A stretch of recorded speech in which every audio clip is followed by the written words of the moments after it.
Welcome back, Trial Mob. The one thing that we knew was coming was the green skins. Now, we predicted this, and now here they are in their full glory, and they're looking pretty fucking gnarly. So we're gonna go ahead and cover these guys today, and as you can tell, they're quite, in my opinion, different than what I originally thought we were going to be getting from the Green Tide and all these green skins. So let's go ahead and break it down and see if this is something that you guys should be just as excited for, because the Xenos are finally on their way. So to start everything off, we have the Orc Kommandos Nob Nazbog. Okay, so this guy is the leader class, of course. Anytime you see that kind of claw, you're basically dealing with the leader of the bunch. Now, obviously, this guy looks great. I love the green skin. I love the shading that we're getting here, which, again, doesn't necessarily mean that we're going to be getting it in the final product. But, again, there's just a lot of detail here to go around. We're going to go over some of the details. Now, one of the things that I want to mention about these Kommandos is that instead of looking like the orcs that I originally, in my mind, originally feel that they look like, they really look more like Catachan jungle fighters, honestly. Couldn't you imagine a Catachan jungle fighter basically looking exactly like this? Just obviously without the big green body, but just imagine that this could definitely be a bit more of a, I don't know, cyberpunkish, or maybe not cyberpunk, dieselpunkish look. So, I don't know. I think it's very interesting to see this version of them, as I thought I was going to see more of the junker look that we're used to. But it's still a great looking figure overall. I love that giant tooth that we're seeing, the hat. I love the overall aesthetic no matter what. I'm not doubting that this is going to be really cool, and they're probably going to be fairly big characters. For this guy specifically, it's hard for me to tell here with our right arm, but at least on the left one we can definitely tell that the elbow, it is going to be a double joint, and you can get it a little bit past 90. My only fear here is, as you can tell, those guns, that pistol that he has in his hand looks kind of bulky to the point where his hands themselves don't seem to, it doesn't look like it fully wraps around. That bothers me a little bit. It scares me because it makes me think that there's a possibility that it might be loose in hand when it's that thick and bulky. So I don't know, we'll have to see when we get it. Now on the other side, the clawed hand, I don't see where the articulation is, other than potentially at the very top of the shoulder where it connects into the chest, and then at the top of the tricep bicep, basically the bicep swivel. But I'm hoping that at least we get that amount, because it doesn't look like it's going to be, it looks static at the elbow, but that doesn't stop it from looking like a really badass aesthetic piece here that we're getting here. And of course, Joytoy always puts a lot of love into the back of these guys, in terms of never skimping on details just because it's the backpack, just because there's stuff on the back that you might not see from the front. Doesn't matter. We see a lot of detail here, some really cool looking stuff. I like this guy a lot. He's definitely top 3. Now, as I mentioned here, you can kind of see better what I'm referring to in terms of that articulation in the arm. It looks like it's going to be very much a static piece. Not super happy about that. Maybe we'll see better photos where you can twist it. I'm hoping that that's going to be the case, but again, I'm just giving you a little bit of a glimpse right here from as much as we can tell from these promotional images. Now, it seems to be that because of the way that they've basically engineered the backpack and the claw on the right hand, that seems to all come directly on the figure. So the only thing that'll basically pop off is that gun that we're referring to. But again, I do like the overall aesthetic of this guy, and I do appreciate what Joytoy's been able to do with these figures. And of course, what Games Workshop's been doing with their designs. I didn't even know that this version of the orcs existed, so it's really cool to see it now in an actual figure form. And of course, with a Special Forces team without a Burna Boy, how would you say that? Rag Rob? Nice. Okay, so basically a flamer, and this is more in line with what I remember. The greenskins looking like the orcs basically look a lot like this, and you can see the aesthetic here, how crude it is, right? The weapon is crude. He's not even wearing a real glove. It looks more like a surgical glove, and then he's got a literal tanker, or what would you call that, a literal barrel of probably oil, flammable oil on his back. These guys are absolutely insane, but I love it, and I'm sure you guys do as well. This is definitely, again, like I said, a little bit more in line. We got the metal, poorly put together, everything. That's the thing that I like about the orcs, and I know that a lot of you guys do too, that everything that is about their aesthetic is supposed to be very ramshackle, just stuff that they literally put together and they willed into existence. But it's nice. There's a flame coming out the front. This seems to be a bit more articulated both sides, of course, and then of course that metal helmet on the front. I really like that. Again, this is more in line with what I imagine when I think of the orcs. So again, big flammable barrel on the back, that's totally fine. I like the fact that it's kind of just strapped on. Again, they just kind of grab stuff, put it together, and it works. But I like the red on the barrel. I'm really hoping that this really does come out as clean as we're seeing it here, with the shading, of course, on the green skin, when we actually get the figure in hand.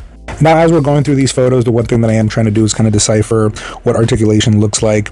So as you can tell, double joints, probably everywhere, top and bottom. Though now that I'm looking at it, I feel like the knees are going to be single jointed, and then the head itself, right? We're going to see this over and over again. The head itself of the orcs isn't on top of the shoulders; it's like in front of the shoulders. So it brings the head forward and down. So I'm wondering if that's going to cause any. It probably won't cause any issues, but it'll probably mean that the head itself will only kind of swivel 360, and that's about it. And then I think that there is what looks like fairly good articulation around the chest. So again, here we get to see something that actually comes off of him. So the base figure itself, you see that on the top left, and the barrel and the flamethrower connect to each other, and that seems to actually come off of the body, so that's nice. And then on that left hand side, that looks like, what would you guys say? That's like wick, flammable wick is what I imagine that is. So this is basically what the figure will come all together with. And here you get a much better shot of the fact that this guy's head is super far forward, and all the orcs are going to look like that. Now this bad boy right here gives me more of a Mad Max vibe. This is the Daka Boy Snarret. Now what's interesting about this one is the articulation on the other ones that we've seen so far look like they only come up to a little bit past 90 degrees, but this guy seems to come very, very far past 90. So in the arms is what I'm referring to. So we're gonna look at a few more photos here.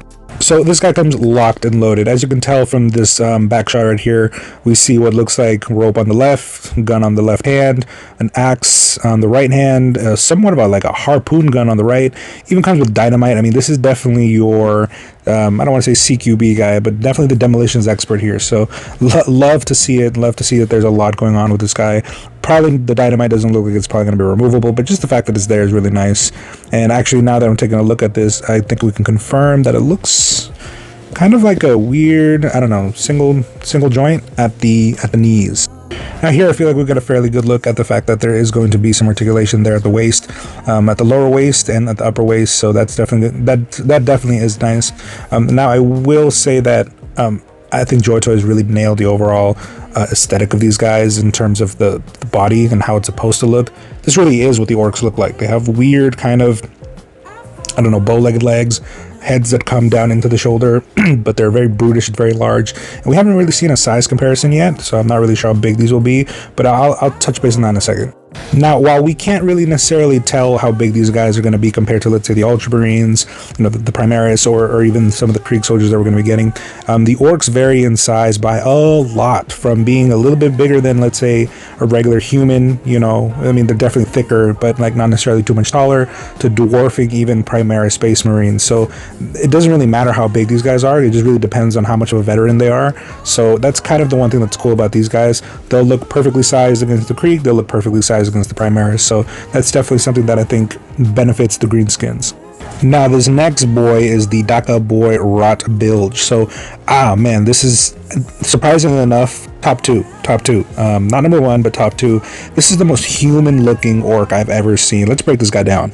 Couldn't you just see this guy literally right next to Captain Price in Call of Duty? Like, this guy is literally as human as it gets. If you just find a different head and different hands and paint him, you know, more fleshy tones, I mean, this is basically a human. Now, of course, the anatomy is different, and again, I feel like they really nailed the anatomy.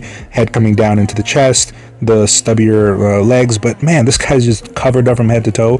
This guy looks like he can have a full legit conversation, and they all can, but this guy just looks intelligent. Like, again, ruthless. I love this aesthetic a lot, because this guy isn't just some kind of barbarian orc. This guy looks like he's tactical, and I really appreciate that overall look that we're getting from this guy. On top of that, right, he does have that close combat knife. I'm not really sure in terms of the articulation of the actual hands themselves. I know that the fingers won't have any articulation, but I mean, do we get a cowboy grip, or do we get more of the push-up grip? Hoping for cowboy grip, but we'll see what happens here. But again, the overall aesthetic of this guy just looks very different from everybody else. It's the fact that he's completely covered up the way that he is, and again, just looks like a legit soldier orc, you know, like an elite warrior orc. So kudos to Games Workshop, and then of course Joytoy just kind of bringing this forward the way it is. Really enjoying this one. Probably again second, but we'll get to number one in a second. So a few things here. So okay, so he still comes with a lot of detail. I like the fact that his sword has some place to where it's not necessarily sheath, but it is held onto the backpack. The backpack itself looks nice, but because of the way that they've decided to do the articulation in the arm, that looks hideous. I don't think that there's much that they maybe could have done to make that elbow look any different, but god damn, that is not a very pretty look. I definitely think they dropped the ball a little bit there, but you know what, for the most part, if that might be the way it is, it's fine. It's not too big of a deal. Articulation's probably going to be really good. It looks like here that you can get past 90 degrees, so if that's the sacrifice, that's fine. I'd rather get more than 90 than less than 90 just to make it look nice, but the head definitely isn't a great picture at all for the elbow.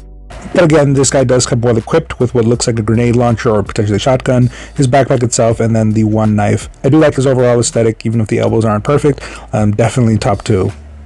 Now, this guy is the one that I'm probably least excited for, the comms boy, Wagzook. I definitely have a few questions for you guys that know more about the lore than I do. I do have a few questions, but let's go ahead and break this guy down. So again, the aesthetic of this guy looks really nice. The fact that he's covered up with like an actual shirt. Again, he just looks very clean in his aesthetic. It's very surprising overall. The weapon that he has itself, so he has a bandolier on him, and he's a communications guy. And I'm not really quite sure how this gun works. I don't know if he talks and is supposed to be able to shoot, I don't know, communication to the people around him or how that exactly works. But is the gun in his hand, is it just literally like a way for him to communicate, or can that shoot something? Can he like scream and it creates some kind of, you know, sound wave? For those of you that know more about this army, I don't know anything about this guy, and it's kind of hard to tell that stuff just by, you know, Games Workshop doesn't always give you those kind of breakdowns. So if you know, let me know. But overall, this guy does look pretty nice. I wish they would have given him an actual weapon though, because I probably wouldn't put him out there with that specific gun that he has in hand, unless you can actually shoot and kill somebody with it. I don't care for this guy to have it, and he doesn't seem to come with anything else either. Now, of course, here we get a nice back shot. Again, a different backpack that we've seen before. I like the fact that it connects into the backpack. The gun itself connects into the backpack, where it's getting some of its juice, right? And then, of course, here we see those elbows. These elbows look a lot better. Not necessarily perfect, but better than the one from the last guy we saw. Again, I'm not a big fan of this. If that gun can't kill anybody, it's literally just for communications, this is probably going to be one that I pass up on. And I think, personally, this is the one I'm least excited for.